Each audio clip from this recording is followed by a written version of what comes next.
Modifier হচ্ছে সেই শব্দ বা শব্দ সমষ্টি যা অন্য কোনো শব্দকে মডিফাই বা বিশেষিত করার জন্য, অন্য কোনো শব্দকে মডিফাই বা বিশেষিত করার জন্য ব্যবহৃত হয়ে থাকে। মডিফায়ার হচ্ছে দুই প্রকার। এক নাম্বার লেখো প্রি মডিফায়ার, 2 নাম্বার লেখো পোস্ট মডিফায়ার। যখন কোনো শব্দ বা শব্দ সমষ্টি অন্য কোনো শব্দের আগে বসে মডিফাই করে, তাকে বলে প্রি মডিফায়ার। মডিফাই বা বিশেষিত করে, বাংলাটাও লেখা রেখো, মডিফাই বা বিশেষিত করে, তখন তাকে বলে প্রি মডিফায়ার।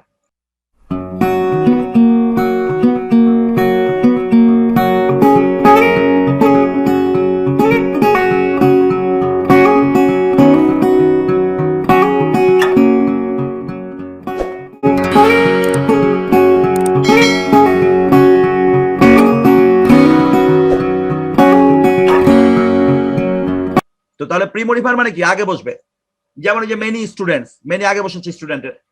আমরা যদি বলি রিচ পারসন, রিচ আগে বসেছে। আমরা যদি বলি বিউটিফুল গার্ল, বিউটিফুল আগে বসেছে। আমরা যদি বলি lots of students, lots of আগে বসেছে। তার মানে যখন আগে বসবে তখন তাকে কি বলা হয়? তখন তাকে বলা হয় প্রি মডিফায়ার। কারণ প্রি মানে পূর্বে, প্রি মানে আগে। বিভিন্ন রকমের প্রি মডিফায়ারের আলোচনা করব। তাহলে 1 নাম্বার লেখো, প্রথমে টাইটেল দাও, বিভিন্ন রকমের প্রি মডিফায়ার। এইটা টাইটেল, বিভিন্ন রকমের প্রি মডিফায়ার। 1 নাম্বার লেখো ডেমনস্ট্রেটিভ। ডেমনস্ট্রেটিভ বানান নিশ্চয়ই পারো, DEMONSTRATIV। ডেমনস্ট্রেটিভ কমা দিয়ে লেখো প্রি মডিফায়ার হিসেবে ব্যবহৃত হয়। ডেমনস্ট্রেটিভ কমা দিয়ে লেখো প্রি মডিফায়ার হিসেবে ব্যবহৃত হয়। আচ্ছা, এবার ডেমনস্ট্রেটিভ কোন কোন শব্দ? 4টা শব্দ, এটাও লিখে রাখতে হবে। 4টা শব্দকে ডেমনস্ট্রেটিভ বলে। 1 নাম্বার দিস, THIS, দিস, কমা দিয়ে লেখো দ্যাট, কমা দিয়ে লেখো দিস, এইগুলি, তারপরে কমা দিয়ে লেখো দোজ, ওইগুলি। এই 4টা শব্দকে বলা হয় ডেমনস্ট্রেটিভ। এই ডেমনস্ট্রেটিভ গুলো সাধারণত প্রি মডিফায়ার হিসেবে ব্যবহৃত হয়। যেমন আমরা বলি this book is good, this book is good. এখানে দেখো দিস বুক, বুকের আগে দিস বসছে, এই দিসটা কি? Pre modifier. তাহলে ডেমনস্ট্রেটিভ এবং প্রি মডিফায়ার, তাহলে ডেমনস্ট্রেটিভ প্রি মডিফায়ার হিসেবে ব্যবহৃত হবে। 2 নাম্বার লেখো WH ওয়ার্ড। WH ওয়ার্ড লেখে ব্র্যাকেটে লেখো হোয়াট, কমা, হুইচ এবং হুজ, ব্র্যাকেট শেষ করো। 3টা শব্দ বলেছি, WH ওয়ার্ড সবগুলা না, 3টা। কি কি? What, which, whose. বাকি WH ওয়ার্ড কিন্তু প্রি মডিফায়ার হিসেবে বসতে পারবে না। এই 3টা WH ওয়ার্ড কমা দিয়ে লেখো প্রি মডিফায়ার হিসেবে ব্যবহৃত হয়। এই 3টা WH ওয়ার্ড প্রি মডিফায়ার হিসেবে ব্যবহৃত হয়। যেমন আমরা যদি বলি what colour do you like, এখানে দেখো হোয়াট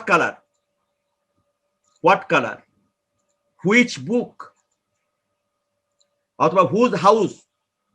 এখানে দেখো এগুলো কি হয়েছে? Pre modifier. কেন প্রি মডিফায়ার হয়েছে? কারণ এখানে এই 3টা শব্দ, কোন 3টা শব্দ? হোয়াট, হুইচ, হুজ, এই 3টা শব্দ ব্যবহৃত হয়েছে। 3 নাম্বার লেখো সকল পজিটিভ প্রি মডিফায়ার হিসেবে ব্যবহৃত হবে। যত পজিটিভ আছে, যে মাই, ইয়োর, আওয়ার, দেয়ার, যত পজিটিভ আছে সকল পজিটিভ প্রি মডিফায়ার হিসেবে ব্যবহৃত হবে। যেমন আমরা যদি বলি my book, your house, their land, our college, এই যে যতগুলো মানে কি আছে পজিটিভ আছে, এই সমস্ত পজিটিভ কি হবে প্রি মডিফায়ার হিসেবে ব্যবহৃত হতে পারবে। 4 নম্বর নিয়ম, আর্টিকেল। আর্টিকেল প্রি মডিফায়ার হিসেবে ব্যবহৃত হবে। যেমন আমরা যদি বলি হি is a student, he is a student, এটা কি আর্টিকেল। আবার যদি আমরা বলি অ্যান অনেস্ট ম্যান, অ্যানটা কি আর্টিকেল।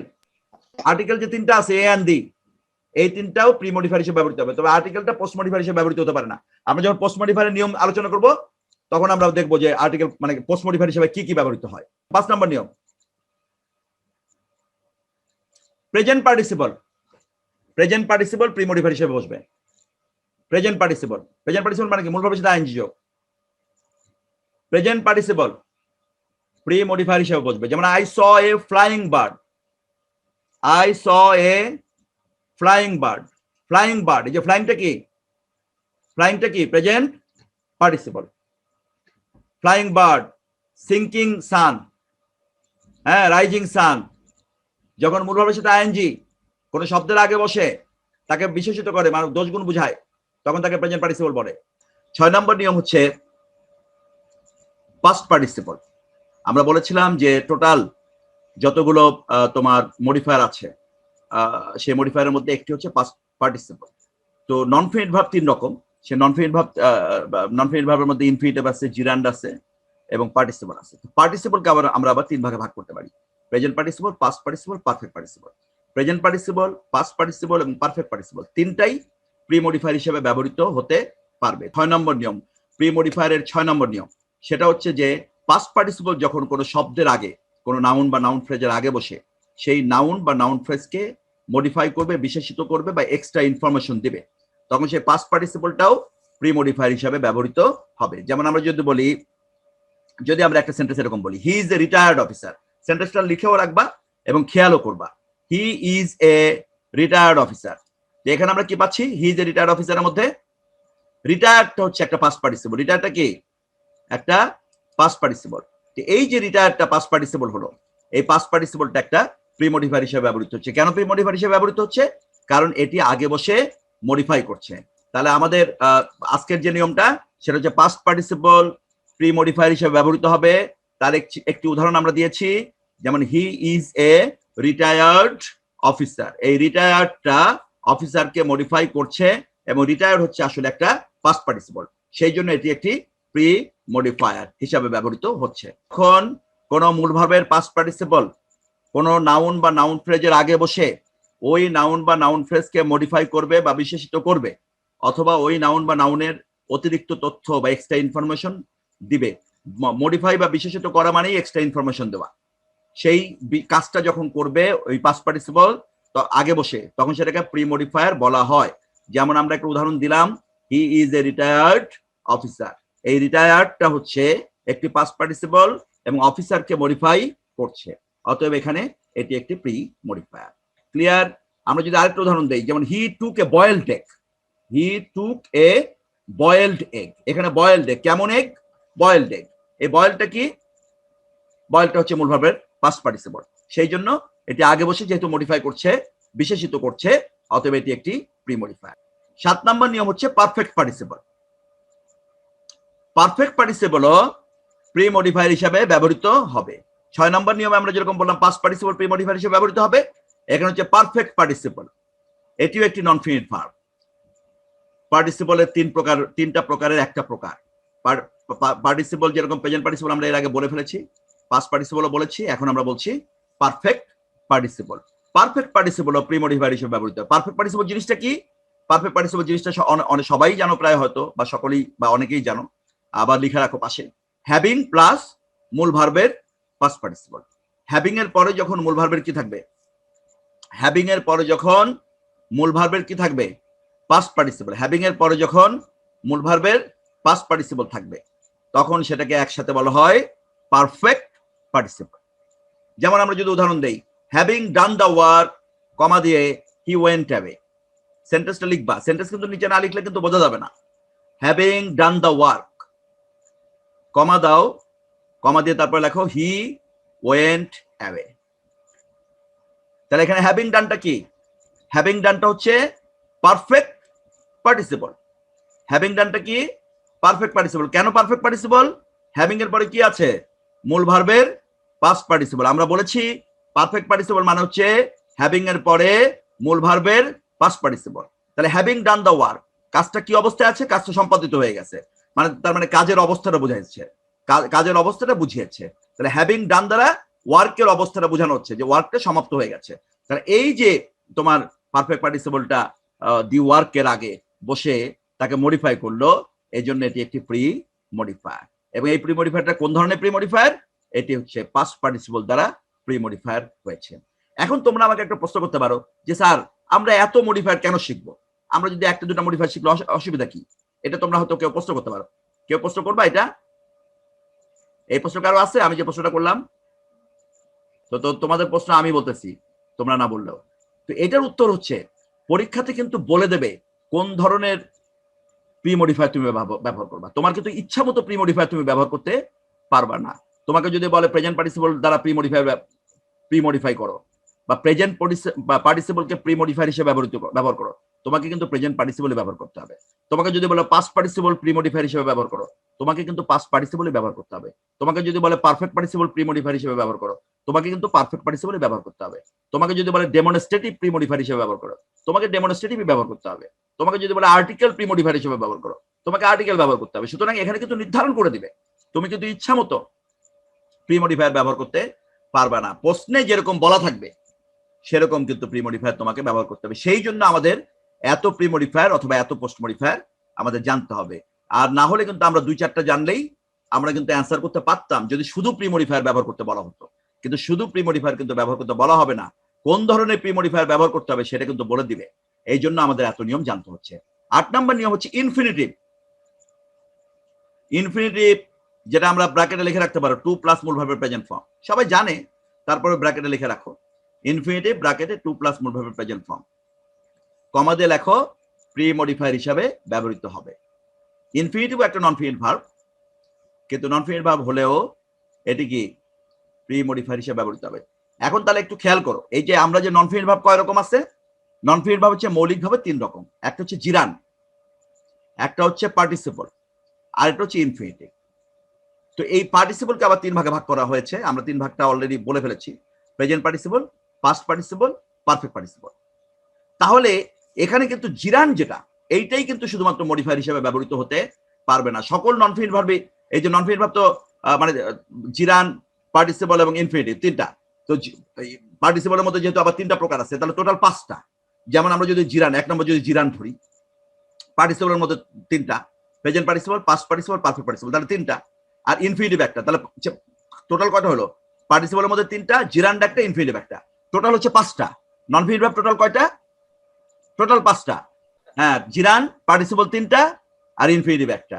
এই 5টার মধ্যে শুধুমাত্র একটা কোনো মডিফায়ার হিসেবে ব্যবহৃত হতে পারবে না। সেটা কোনটা? সেটা হলো জিরান।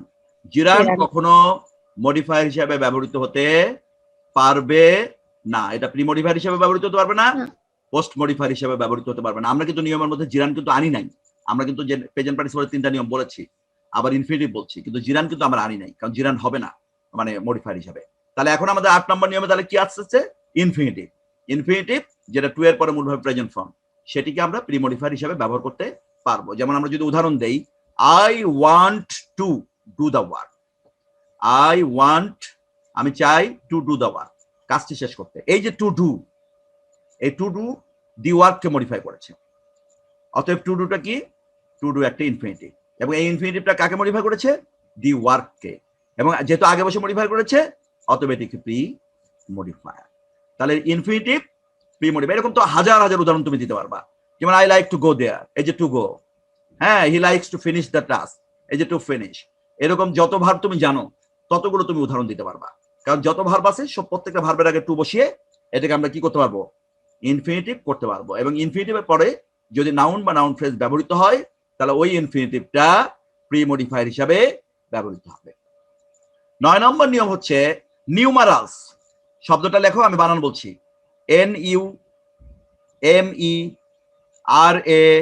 NUMERALS। সবাই একটু খেয়াল করো, নিউমারালস। তো নিউমারালস যার বাংলাটা হচ্ছে ব্র্যাকেটে লিখে রাখো সংখ্যাবাচক শব্দ, নিউমারাসের পাশে বাংলা লিখে রাখবা সংখ্যাবাচক শব্দ, তারপরে কমা দিয়ে লেখো প্রি মডিফায়ার হিসেবে ব্যবহৃত হবে। লিখেছ? সবাইকে লিখেছ? সবাই লিখতে পারছো? হ্যাঁ, তাহলে নিউমারাস যত পৃথিবীতে, এর আগে আমি একদিন বলেছিলাম পৃথিবীতে যত সংখ্যাবাচক শব্দ আছে সকল সংখ্যাবাচক শব্দকে আমরা প্রি মডিফায়ার হিসেবে ব্যবহার করতে পারবো, এবং সেটার নামটা কি? নাম হচ্ছে নিউমারাস। নামটা মনে রাখবা, নামটাও জরুরি। হ্যাঁ, ইংলিশ সাহিত্য পড়তে যে একটু নামটাও দরকার আছে ইংরেজি গ্রামার জানার ক্ষেত্রে। তো নিউমারাস সংখ্যাবাচক শব্দ, যেমন আমরা যে 1 2 3 4 থেকে শুরু করে যত শব্দ আছে, যেমন আমরা যদি বলি there are 5 persons on the road, এখানে দেখো 5 person, there are 5 persons on the road, রাস্তায় 5 জন লোক আছে। দেয়ার আর 5 পারসনস, 5 একটা সংখ্যাবাচক শব্দ, পারসনকে মডিফাই করেছে। 5টা কি? 5টা হচ্ছে নিউমারাল। অতএব নিউমারালটা সংখ্যাবাচক শব্দ যেটা প্রি মডিফায়ার হিসেবে ব্যবহৃত হবে।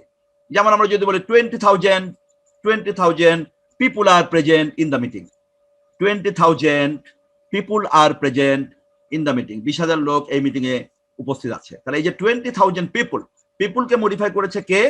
20,000। এই 20,000টা হচ্ছে তোমার প্রি মডিফায়ার। কেন প্রি মডিফায়ার? কেন প্রি মডিফায়ারটা বোঝার চেষ্টা করি। কেন প্রি মডিফায়ার?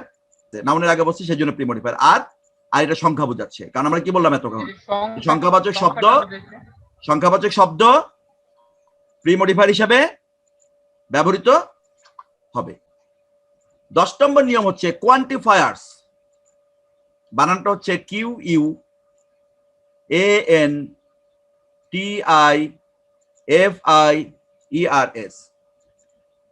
QUANTIFIERS। হ্যাঁ, কোয়ান্টিফায়ার্স। ব্র্যাকেটে লেখো পরিমাণবাচক শব্দ, ব্র্যাকেটে লিখবা পরিমাণবাচক শব্দ। তার মানে কোয়ান্টিফায়ার্স বা পরিমাণবাচক শব্দ প্রি মডিফায়ার হিসেবে ব্যবহৃত হবে। পৃথিবীতে যত কোয়ান্টিফায়ার আছে, কোয়ান্টিফায়ার অবশ্য অনেক বেশি নাই, মানে নিউমারালি বেশি, সংখ্যাবাচক শব্দ বেশি পৃথিবীতে, বা কিন্তু কোয়ান্টিফায়ারের সংখ্যা কম, কিন্তু সংখ্যা কম হলেও আছে অনেক, মানে কিছু আছে। তো যত কোয়ান্টিফায়ার বা পরিমাণবাচক শব্দ আছে সকল পরিমাণবাচক শব্দই প্রি মডিফায়ার হিসেবে ব্যবহার করা যাবে। যেমন আমরা যদি বলি মেনি মেন, খেয়াল করো মেনি মেন, তাহলে মেনিটা কি? মেনি তো কোনো সংখ্যা না, মেনিটা কি? মেনি হচ্ছে পরিমাণ, অনেক বুঝাচ্ছে, অনেক কোনো সংখ্যা না, অনেক হচ্ছে পরিমাণ। আমরা যদি বলি সাম পিপল, মানে কয়েকজন লোক, এই কয়েকজন কিন্তু কোনো সংখ্যা না কিন্তু পরিমাণ, সাম পিপল। হ্যাঁ, তো সাম, মেনি, এনাফ মানি, এই যে এনাফ হচ্ছে একটা পরিমাণ কিন্তু কোনো সংখ্যা না। এরকম যত enough, sufficient, lot of, a great deal of, some, little, many, much, এগুলো হচ্ছে কি আমাদের কোয়ান্টিফায়ারটা পরিমাণবাচক শব্দ। এই পরিমাণবাচক শব্দ যতগুলো আমরা বললাম, যেমন এনাফ বললাম, সাম বললাম, মেনি বললাম, মাচ, হ্যাঁ, sufficient, lot of, great deal of, এরকম কিন্তু শব্দ কোয়ান্টিফায়ারের মধ্যে অনেক না, কিন্তু কিছু আছে যে শব্দগুলো এরকম পরিমাণ বোঝায়, সেই শব্দগুলোকে আমরা আবার প্রি মডিফায়ার হিসেবে ব্যবহার করতে পারবো। এক্ষেত্রে একটা কথা তোমাদের বলে রাখি, ইংরেজির সাথে বাংলার একটা পার্থক্য আছে। ইংরেজিতে বাংলায় যেরকম আমরা যখন অনেক বলি, অনেক, তখন কিন্তু বাংলায় কিন্তু আমরা লোকগুলো বলবো না, অনেক বললে আমরা কি বলবো? অনেক লোক। কিন্তু ইংরেজিতে কিন্তু অনেক বললে আবার লোকগুলোও বলতে হবে। তার মানে যখন তুমি মেনি বলবা তখন কিন্তু পরবর্তী নাউনটা অবশ্যই কি হবে? যদি সেটা কাউন্টেবল নাউন হয় তাহলে কিন্তু প্লুরাল করতে হবে। কথাটা বুঝতে, যেটা বাংলায় করতে হয় না। তাহলে বাংলা আর ইংরেজির মধ্যে বেসিক কিন্তু এই নিয়মে পার্থক্য আছে। বাংলায় অনেক বা বহু বললে পরবর্তী নাউনটা কখনোই প্লুরাল হবে না। অনেক লোকগুলো বলা যাবে না, বহু লোকগুলো বলা যাবে না, কয়েকজন লোকগুলো বলা যাবে না, এটা বাংলায়। কিন্তু ইংরেজিতে যখন তুমি এই ধরনের কোনো মানে কোয়ান্টিফায়ার ব্যবহার করবা তখন তার পরের নাউনটা যদি কাউন্টেবল নাউন হয়, এটা কিন্তু লিখে রাখতে পারো, এটা যদি মডিফায়ারের নিয়ম না, কিন্তু এটা গ্রামারের নিয়ম, যে যদি তোমার ইংরেজিতে যদি এরকম যদি কোয়ান্টিফায়ার ব্যবহৃত হয় আর কোয়ান্টিফায়ারের পরের নাউনটা যদি কাউন্টেবল নাউন হয়, গণনাবাচক নাউন, সংখ্যাবাচক নাউন, তাহলে সেই নাউনটা সবসময় কি হবে? প্লুরাল হবে, কোনোভাবেই সেটাকে সিঙ্গুলার রাখা যাবে না। যেমন আমি উদাহরণ দিলাম, মেনি মেন, MEN হবে কিন্তু ম্যান হবে না। তারপর সাম স্টুডেন্টস, সামের পরে কিন্তু স্টুডেন্ট হবে না, অনেকে ভুল করে, সাম স্টুডেন্ট লিখে বসে থাকে, হবে না। কিন্তু সামের পরে কি করতে হবে? কাউন্টেবল নাউন হলে সে কাউন্টেবল নাউনটাকে অবশ্যই প্লুরাল করতে হবে। মানে কি? মানে হচ্ছে যে কোনো নিউমারাল অথবা যে কোনো কোয়ান্টিফায়ারের পরে যদি নাউন আসে, নাউনটা কি করতে হবে? মানে প্লুরাল করতে হবে যদি কাউন্টেবল হয়। নিউমারালটা যদি 1 হয় তাহলে তারপরে নাউনটা প্লুরাল হবে না, কারণ 1 তো সিঙ্গুলার। কিন্তু বাদ বাকি যত সংখ্যা আছে তারপরে নাউনটা সবসময় প্লুরাল হবে নিউমারালের ক্ষেত্রে। আর কোয়ান্টিফায়ারের ক্ষেত্রে অবশ্যই সবই প্লুরাল। ক্লিয়ার? কিন্তু নাউনটা কি হতে হবে? কাউন্টেবল নাউন হতে হবে। আনকাউন্টেবল নাউন হলে তো আর সেটা তো মানে সিঙ্গুলার প্লুরাল একই। কিন্তু কাউন্টেবল নাউন হলে তখন তোমার কি অবশ্যই 1 ছাড়া বাকি সকল নিউমারালের পরে নাউনটা প্লুরাল করতে হবে, আর সকল কোয়ান্টিফায়ারের পরে নাউনটা প্লুরাল করতে হবে। 11 নম্বর নিয়ম হচ্ছে অ্যাডজেক্টিভ। অ্যাডজেক্টিভ প্রিমডিফায়ার হিসেবে ব্যবহৃত হবে। অ্যাডজেক্টিভ প্রিমডিফায়ার হিসেবে ব্যবহৃত হবে। তো এটা তোমার তো সবাই জানো, কারণ অ্যাডজেক্টিভ তো অবশ্যই প্রিমডিফায়ার, কারণ অ্যাডজেক্টিভ তো একটা গুরুত্বপূর্ণ বিষয়। তাহলে যেগুলো আমরা বলছি এগুলো ছাড়াও তো অনেক অ্যাডজেক্টিভ আছে, যে বিউটিফুল, আগলি, টল, লং, এই যে অ্যাডজেক্টিভ, এই অ্যাডজেক্টিভ গুলো সবসময় প্রিমডিফায়ার হিসেবে ব্যবহার করা যাবে, এবং অ্যাডজেক্টিভ প্রিমডিফায়ার হিসেবে বেশি ব্যবহৃত হয়, পোস্ট মডিফায়ার হিসেবে খুব কম। আমরা পরে পোস্ট মডিফায়ারের আলোচনা সেটা দেখবো। যেমন আমরা যদি বলি she is a beautiful girl, she is a beautiful girl, এখানে দেখো বিউটিফুল গার্লের আগে বসেছে। অথবা যদি Dhaka is a large city, Dhaka is a large city, এই যে লার্জ সিটি, সিটির আগে কি লার্জ বসেছে, তাহলে এটা কি, এটা আমরা তোমার প্রিমডিফায়ার মানে অ্যাডজেক্টিভ, অ্যাডজেক্টিভ কিন্তু প্রিমডিফায়ার হিসেবে ব্যবহৃত হচ্ছে। 12 নম্বর নিয়মে যাও। 12 নম্বর নিয়ম,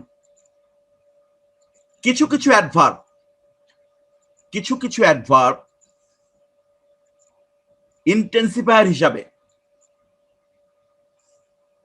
ইন্টেন্সিফায়ার, ইন্টেন্সিফায়ার, কিছু কিছু অ্যাডভার্ব লেখো আগে। ইন্টেন্সিফায়ার বানানটা লেখো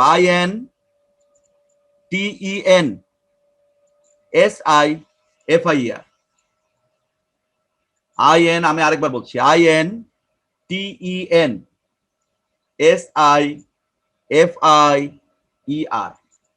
তাহলে কিছু কিছু অ্যাডভার্ব, সেই অ্যাডভার্বগুলো আমি লিখে দেবো নিচে পরে, বা বলে দেবো পরে। কিছু কিছু অ্যাডভার্ব ইন্টেন্সিফায়ার রূপে, রূপে লেখো, হিসেবে না লেখে রূপে লেখো। কিছু কিছু অ্যাডভার্ব ইন্টেন্সিফায়ার রূপে প্রিমডিফায়ার হিসেবে বসতে পারে, বা প্রিমডিফায়ার হিসেবে বসবে, প্রিমডিফায়ার হিসেবে বসবে। সকল অ্যাডভার্ব কিন্তু না, কিছু কিছু অ্যাডভার্ব। সেই অ্যাডভার্ব গুলো আমি একটু বলছি এখন, তোমরা পাশে লেখে রাখো উদাহরণ হিসাবে। যেমন ভেরি,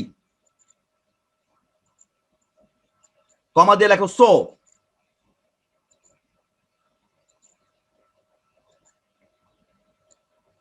সো লিখছ, এরপর লেখো টু, TOO2, TOO2, এরপর লেখো নো,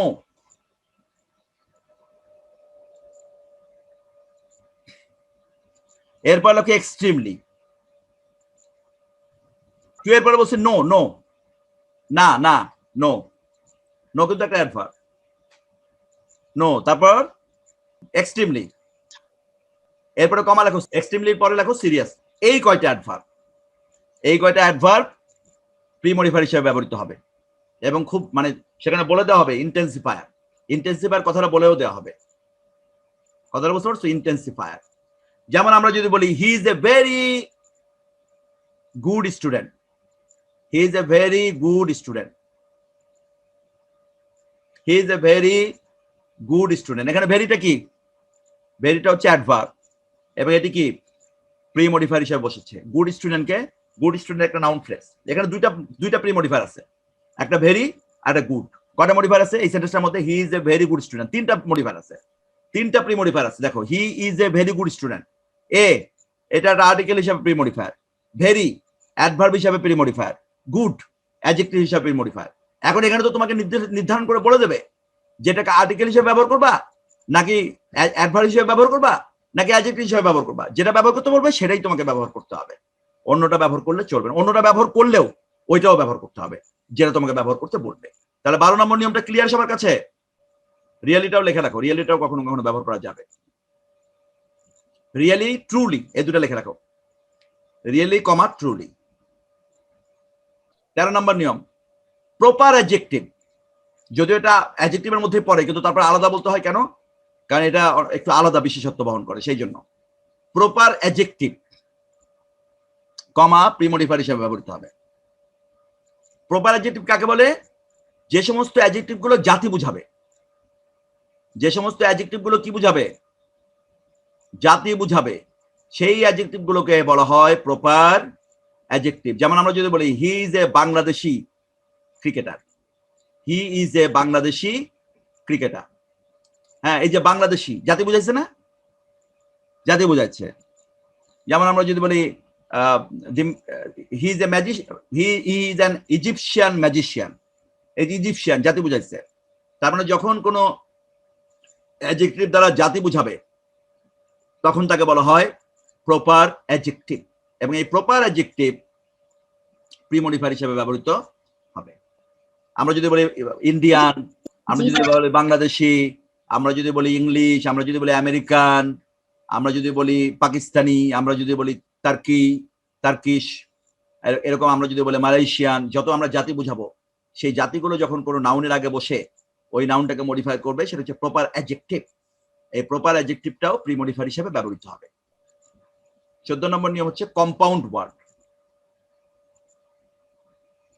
কমা দিয়ে প্রিমডিফায়ার হিসেবে ব্যবহৃত হবে। এখন কম্পাউন্ড ওয়ার্ড কাকে বলে সেটা আমি বলবো, এটা তোমরা লিখেছো, কম্পাউন্ড ওয়ার্ড কমা প্রিমডিফায়ার হিসেবে ব্যবহৃত হবে। কম্পাউন্ড ওয়ার্ড কাকে বলে লিখে রাখো। কম্পাউন্ড ওয়ার্ড যখন একাধিক শব্দ মিলে একটি শব্দের মতো কাজ করে, যখন একাধিক শব্দ মিলে একটি শব্দের মতো কাজ করে তখন তাকে কি বলা হয়? Compound word. সেখানে মিনিমাম 2টা ওয়ার্ড থাকতে হবে, 2টা ওয়ার্ড একটা ওয়ার্ডের কাজ করবে। 2টা ওয়ার্ডের বেশি হইতে পারে, 3টাও হইতে পারে, কিন্তু মিনিমাম কয়টা? মিনিমাম 2টা ওয়ার্ড। যেমন আমরা যদি বলি হি is A hard working person, এখানে দেখো হার্ড ওয়ার্কিং কয়টা শব্দ? হার্ড একটা, ওয়ার্কিং একটা। হ্যাঁ, তাহলে হার্ড দিয়ে একটা হাইপেন হবে, কম্পাউন্ড ওয়ার্ডের মাঝখানে একটা হাইপেন দিতে হয়। তাহলে হি is A hard working student, এই হার্ড ওয়ার্কিংটা কি? একটি কম্পাউন্ড ওয়ার্ড। তাহলে কম্পাউন্ড ওয়ার্ডটা কি হবে?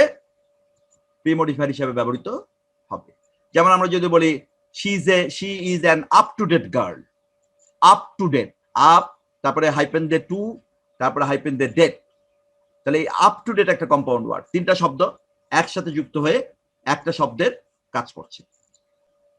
তার মানে যখন কোনো কম্পাউন্ড ওয়ার্ড ব্যবহৃত হবে আগে, নাউন বা প্রোনাউন, নাউন বা নাউন ফ্রেজের আগে, তখন সেটি কি? সেটি প্রিমডিফায়ার হিসেবে ব্যবহৃত হবে। 15 number noun adjective. Noun adjective premodifier হিসেবে ব্যবহৃত হবে। নাউন অ্যাডজেক্টিভ, নাউন অ্যাডজেক্টিভ কাকে বলে? যখন কোনো নাউন আসলে নাউন কিন্তু কাজ করবে অ্যাডজেক্টিভের মতো। তার কিভাবে অ্যাডজেক্টিভের মতো? অন্য একটা নাউনকে মডিফাই করবে। যেমন আমরা যদি বলি টি পট, খেয়াল করো টি পট, টিও একটা নাউন, পটও একটা নাউন, কিন্তু টি পটকে কি করতেছে? মডিফাই করতেছে, মানে পটের দোষ গুণ বোঝাচ্ছে, গুণ বোঝাচ্ছে। তাহলে আগে যদি কোনো নাউনের আগে যদি আরেকটা নাউন বসে ওই নাউনটাকে মডিফাই করে তাহলে তাকে বলা হয় নাউন অ্যাডজেক্টিভ। যেমন আমরা যদি মুক্তারপুর ব্রিজ, তোমাদের পরিচিত মুক্তারপুর ব্রিজ, তাহলে মুক্তারপুরও কিন্তু একটা নাউন, আবার ব্রিজও একটা নাউন।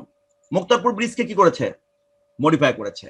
তাহলে এই যে যখন কোনো নাউন, এরকম প্রচুর আছে আর কি, লন্ডন ব্রিজ, মুক্তারপুর ব্রিজ, টি পট, এই ধরনের শব্দগুলোকে বলা হয় নাউন অ্যাডজেক্টিভ। যখন কোনো নাউন অন্য কোনো নাউনকে মডিফাই করে বা বিশেষিত করে তাকে তাহলে নাউন অ্যাডজেক্টিভ বলা হয়, এবং নাউন অ্যাডজেক্টিভ প্রিমডিফায়ার হিসেবে ব্যবহৃত হবে। সর্বশেষ নিয়ম প্রিমডিফায়ারের, সেটি হচ্ছে ফ্রেজ। ফ্রেজ, ফ্রেজ প্রিমডিফায়ার হিসাবে ব্যবহৃত হবে।